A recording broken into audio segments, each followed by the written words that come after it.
Hello, it's time for GGSP, the show for younger gamers. I'm Rad. And I'm Jem. Make sure you limber up because today we are going toe-to-toe in some digital dodgeball with our review of Knockout City. Plus, whatever happened to the Wii U? Darren investigates. It's pretty typical for there to be new consoles about every 5 years or so. All tech needs an upgrade eventually. That reminds me, when did we last upgrade Darren? Oh, I think he self-upgrades. Actually, I'm about due for a service. Haven't had an oil bath in about 8 years.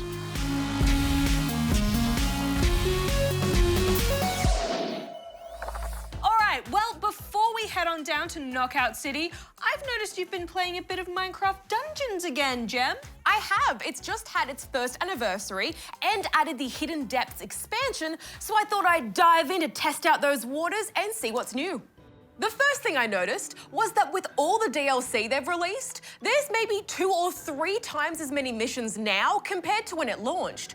It's still very much the game I remember, of course, but it was nice to get back into that quality dungeon crawling, loot grabbing action. Once I was into the Hidden Depths DLC, there was a brief cutscene about a shard of something and a hero needing to do stuff, but then it was back into the action. I did love how everything looks under the water and how it adds an extra wrinkle or two to the gameplay because you have to keep an eye on your oxygen now, and arrows also don't travel so well underwater. Who knew? It's great to see that Minecraft Dungeons is still getting a lot of new stuff. But now we have to move right along to some gaming news and the announcement of the new game in the 2 Point universe. Following on from the fantastic 2 Point Hospital, we will soon be running our own university in 2 Point Campus. I expect we'll learn a lot more about this one pretty soon. Oh, I do love all the E3 time news. But unfortunately now some sad news for retro Need for Speed fans. EA has announced that it will be sunsetting some older titles in the series, and as of now, people will no longer be able to digitally buy Need for Speed Carbon, Need for Speed Undercover, Need for Speed Shift 2 Unleashed, and Need for Speed The Run. And from August 31st, those games' online services will be shut down forever, but owners of those games will still be able to play them offline. Oh, and speaking of car games and online things, the PS5's car combat game Destruction All-Stars will be getting online bots to help when there's low player counts. The developer mentioned the bots were coming at some point in a list of planned updates for the game, noting that they would help at certain times of day when player counts dipped down. They'll be in all modes except for the competitive ranked mode, Blitz. Well, let's end this with a feel-good story where a young boy in America used Pokemon to save his puppy's life.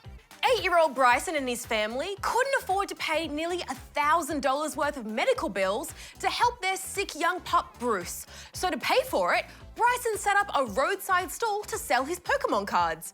And now not only is puppy Bruce fully recovered, but the Pokemon company sent Bryson a whole bunch of rare cards to replace the ones he sold. Oh, what a great story.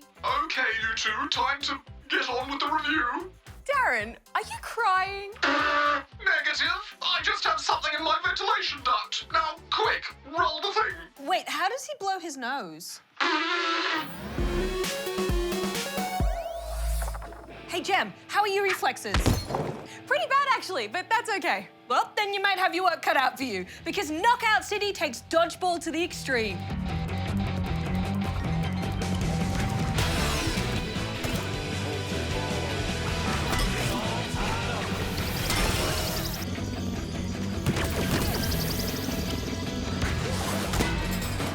Knockout City is an online multiplayer game that reimagines dodgeball as an extreme sport.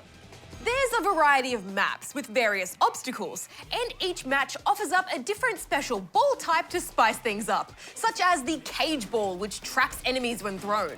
There's also a few different game modes, which just adds some variety. For example, there's a game mode without any balls on the map. Instead, you and your teammates have to ball yourselves up and chuck each other. Clever, interesting, but not my favorite. I prefer the standard 3v3, but no matter what mode you're playing, this game looks good. It's beautifully designed with a super cool retro diner kind of vibe. There's classic cars, leather jackets, and jukebox looking things. But it's all modernized with a bit of futuristic sensibility. I absolutely love the look. Everything is just so juicy. Yeah, it just screams fun. And I love the cool guy voiceover. I'll be here playing the tracks while you dish out the wax on your journey to be the best dodge brawler Knockout City has ever seen. As this is an online multiplayer game, you are competing against real people for the most part, and that can be quite challenging. And it was. Other people are very good at this game. Yeah, and I am not one of them. Is this about you falling off the map constantly? No! Although I did do that a lot, yes. Oh no. Oh no! Oh! I fell again. Oh gosh. There are a handful of moves you can learn, like using a well-timed button press to catch an incoming ball, or passing to a teammate to overcharge the ball and make it fly faster. These can make a big difference to your success, but the fast and frantic nature of the game makes them hard to pull off. Oh, I felt so chuffed when I caught a ball, though. Oh yeah, you'd feel like such a pro. For about 2 seconds. There are great tutorials that can teach you more about these moves, but I kind of just wanted to jump in and have fun. Oh no! Which you can absolutely do, but I never learned how to do that cool spinny move I saw other players doing. Yeah, the curveball, I really need to learn how to do that. As a team game, it's also super useful to have some coordination between players. When we finally figured that out, we definitely improved. Teamwork in a team-based game? Who would have thought? I was actually quite surprised how quickly I was picking things up and learning. There's a great sense of progress. As you level up, you unlock some really cool cosmetics. You can pay real money for currency to buy more outfits, but I'd say this game doesn't push microtransactions too hard. Normally, I'm not one for cosmetic items, but I gotta say, these are pretty neat. I just like that they only change how you look. I don't like it when competitive online games give you an advantage for leveling up. It just doesn't feel fair. Absolutely. All in all, I gotta say, I was a bit surprised by Knockout City. Competitive online games aren't usually my jam, but this feels so lighthearted and fast that I was pumped to play. There's obviously a lot you can learn, and quite a lot of skill goes into being good, but you can still have fun by just jumping in. Blue team wins. I'm giving Knockout City 4.5 out of 5 rubber chickens. Yeah, I think this has the potential to become a bit of a cult classic. I think some of the maps need a little tweaking. A couple felt too big for 3v3, or I wanted more ball spawn points, but all in all, I had a great time. I am also giving it 4.5 out of 5 rubber chickens. It was a knockout. Took the joke right out of my mouth. Hello, it is I, Darren, master of all gaming knowledge. Now, we know that I am a shining example of perfect hardware, but today I'm going to tell you the tale of a piece of technology that was not held in such high regard, the Wii U.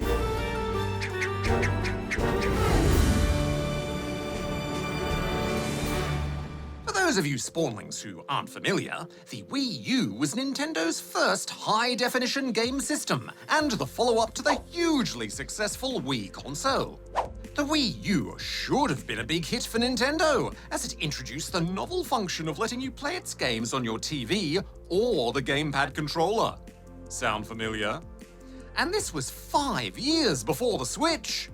However, the Wii U has since gone down as one of Nintendo's biggest flops. How did this happen?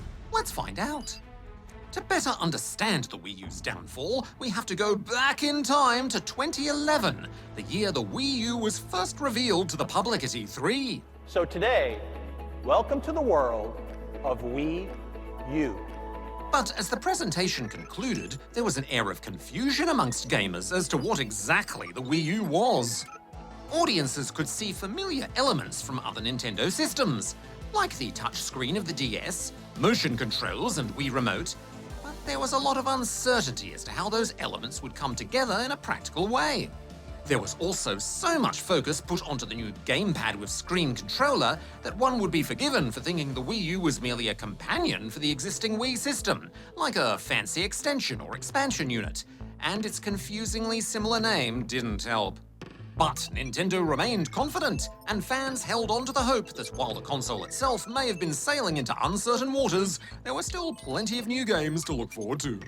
New Super Mario Bros. U, Nintendo Land, Rayman Legends, and Super Mario 3D World are all regarded as some of the best games on the Wii U that made effective use of the gamepad. Something that was proving to be a big hurdle for a lot of other game developers. Then, in November of 2013, just 1 year after the Wii U's release, two new foes appeared, the PlayStation 4 and the Xbox One. With the arrival of these two titans, the Wii U quickly found itself outmatched in terms of performance and popularity. Despite being the first to the party in a new console generation, the Wii U never really felt like it had left the last. And it was hard for gamers to justify investing in a system that was less powerful than its competitors, but not that much cheaper. And so, as interest in the Wii U continued to fall, it came as little shock that in 2017, production of the console was officially ceased. In that time, the Wii U had sold just over 13 million units, but it was nothing compared to the more than 100 million eventually sold by the Wii. It's safe to say Nintendo wasn't thrilled, but it wasn't all bad news, because out of the clouds, a silver lining emerged. Nintendo learned from its mistakes with the Wii U to inform its next big project, the Nintendo Switch, which, since its release, has quickly become a gaming favorite for its portability, ease of use, and excellent lineup of games. Looking back, it's clear that there was no one thing that cursed the Wii U, but that it was more of a collection of poor decisions that led to its failure. In my opinion, what Nintendo tried to do here was admirable. Combining some of the most popular advances in video game technology into one machine to innovate gaming beyond its years was a good idea in theory. But, like Icarus who flew too close to the sun on wax wings, the Wii U wasn't able to hold on to its lofty goals. Not with the technology available in 2012, at least. Now, speaking of technology, I'd better get back to perfecting my linked alternate space-time entanglement reconstructor button. I think I've almost cracked the code to full-scale reality event manipulation. Toodaloo.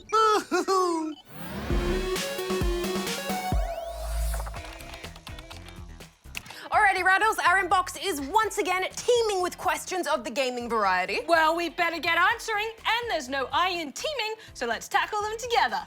Well, I mean, it depends on how you spell it, but yeah, sure, never mind. Let's kick things off with this video from George and Florence. Hi, GGSP. My name is George. And my name is Florence. We have 3 questions. 1. Is there a chess video game? 2. In Mario Odyssey, how does Peach get her magical hat?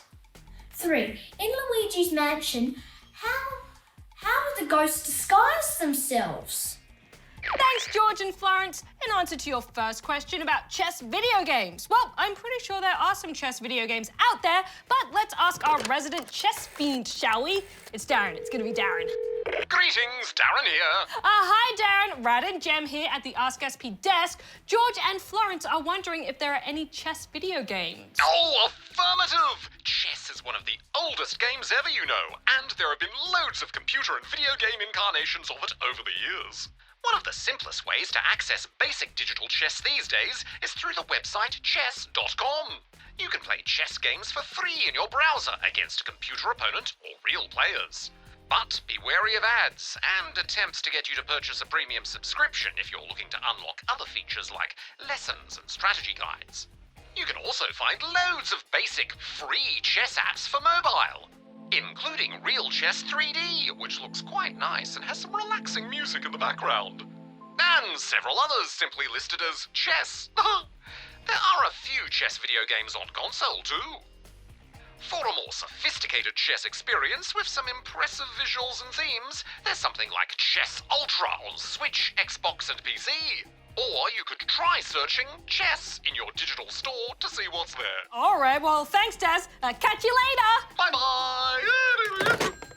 All right, now to the question of how Peach gets her magical hat. Well, according to Super Mario Odyssey lore, this magical hat actually has a name, Tiara. Apparently, Tiara is Cappy's little sister. Like Cappy, she also lived in Cap Kingdom until Bowser kidnapped her to use as part of Peach's wedding outfit. Those sentient fashion accessories really have a tough time in Super Mario Odyssey. Oh, they sure do. As for how the ghosts disguise themselves in Luigi's Mansion, well, I'm guessing you're referring to the ghosts in Luigi's Mansion 3, who initially appear disguised as hotel staff and things, probably to try and trick Luigi and the gang into thinking they're not in fact ghosts, in the beginning at least. And maybe you want to know where these ghosts get access to all of these accessories, masks, and outfits? Well, I too would like to know. Any ideas, Gem? Maybe King Boo somehow supplies them with all these outfits? Maybe they were stolen from the former hotel staff. Maybe they have a special big ghost dress-up box somewhere. They do seem to have some sort of dressing room where they presumably go to get their disguises on. If I were a ghost, I would most definitely like to have a dress-up box. Now, on to another video, and this one comes from David. Hi GGSP, David here, and I have 3 questions for you. 1. Is Minecraft ever coming to the Xbox Series X, the Series S, or the PS5 consoles? 2. What platforms are Animal Crossing New Horizons available on other than the Switch? And 3. Are you ever going to review Among Us? And P.S. Darren, do these. I certainly will. Ah! Tax deductibles! To the moon! Best show on TV! Woo! Bye! Thanks, David. In answer to your first question about whether Minecraft will be coming out to next-gen consoles, like the Xbox Series S or X or the PS5, well, Minecraft Bedrock Edition is already playable on these newer consoles through backwards compatibility. But if you're talking about some upgraded special next-gen version of Minecraft, perhaps making use of some fancy ray tracing, for example, well, then the answer is, we're not so sure. I don't think Mojang Studios have announced whether or not this will be something they'll do. Oh, I love those axolotls.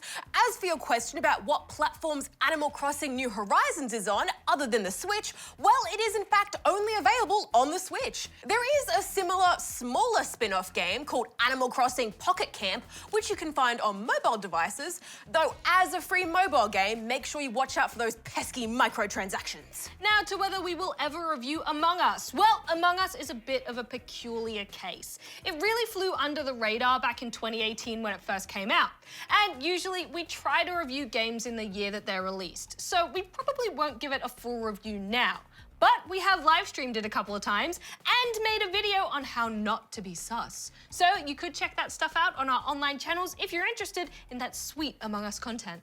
And that brings us to the end of another Ask SP for this week. If you have a question for us, go here to send it in. And if it's a video that we picked for the show, you'll score yourself some very sweet GGSP stuff. And if your video has appeared on the show and you haven't already received your GGSP loot, you might want to ask your grown-ups to check the email that was supplied to us, or have them get in touch with us via our website.